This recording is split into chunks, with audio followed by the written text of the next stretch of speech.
ما تيجي نعمل شوية بسلة سكر عسل. البسلة دي انت بتختاري البسلة اللي قرنها طويل ورفيع، مش البلدي اللي بتبقى القرن بتاعها مبطط كده او عريض شوية وقصير. القرن الطويل الرفيع ده دي احلى بسلة تعمليها.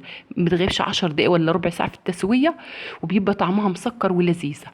انت فرطت البسله، انا زي ما وريتكم كده القرنين دول كنت سايبه مفرطه البسله، بس سبت القرنين من دول وكنت جايبه قرنين من العارضه علشان اوريكم شكل دي وشكل دي للبنات اللي لسه مبتدئين اللي ما يعرفوش انواع البسله، او البسله انهي اللي بتغيب في التسويه او بتستوي بسرعه.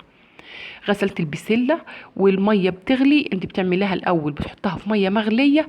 بلاش الصلصه علشان خاطر لو حطيتيها في الصلصه ممكن تغيب وقت طويل جدا في التسويه، انما انت بتحطها في ميه مغليه تغلي الاول، وما بنكبش الميه دي، بنحطها ببعضها على التسبيكه بالميه اللي فيها، بس ما تكتريش الميه اللي هي بتغلي فيها علشان خاطر لما تحطها على التسبيكه ما تبقاش الميه بتاعتها كتير، الشوربه بتاعتها كتير. شوية زيت وبصلاية صغيرة مقطعة صغير. البصلية هتدبل بس، يعني مش هتاخد لون ولا أي حاجة. هنشوح بس البصلاية كده حاجة بسيطة، ونضيف عليها الطماطم. الطماطم انت مصفياها يا إما صلصة اللي عندك اشتغلي بيه. هتغلي. هتحط عليها البسلة اللي استوت البسلة في 10 دقايق، لأنك انت مختارة نوع الكويس في البسلة اللي ما بيغيبش. 10 دقايق في المية في الأول غليت فيها، وبعد كده استوت خالص بقت ما يا دوب بس تاخد غلوة في التسبيكة بس بتاعتها. فلفل اسود وملح، ما نحطش حاجات كتير، ولا توم ولا فلفل ولا اي حاجة تانية خالص، هو الفلفل الاسود والملح بس. الاكله كل ما تبقى بسيطه كل ما تلاقيها مديك الطعم بتاعها الاصلي اللي احنا متعودين عليه طول عمرنا.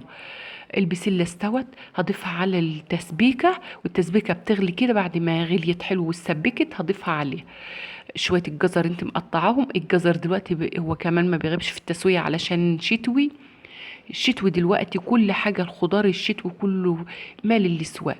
فاصوليا خضراء، بسلة خضراء، قلقاس، البطاطس الجديدة الجميلة دي اللي مقرمشة وجميلة. كل حاجة السوق مليان خضار سبحان الله.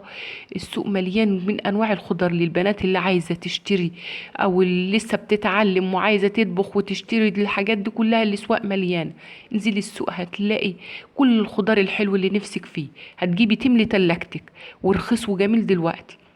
ضفت الجزر مقطعه مكعبات وضفته عليها، وبعد كده هياخد غلوه بس. الجزر ما يغيبش في التسويه، هياخد غلوه بس مع البسله وياخدوا من التسبيكه بتاعتها. لا تكتر الميه او تبقى صيصه وتبقى طعمها مش حلو، ولا تخليها ناشفه او ما تعرفيش تاكلي بيها.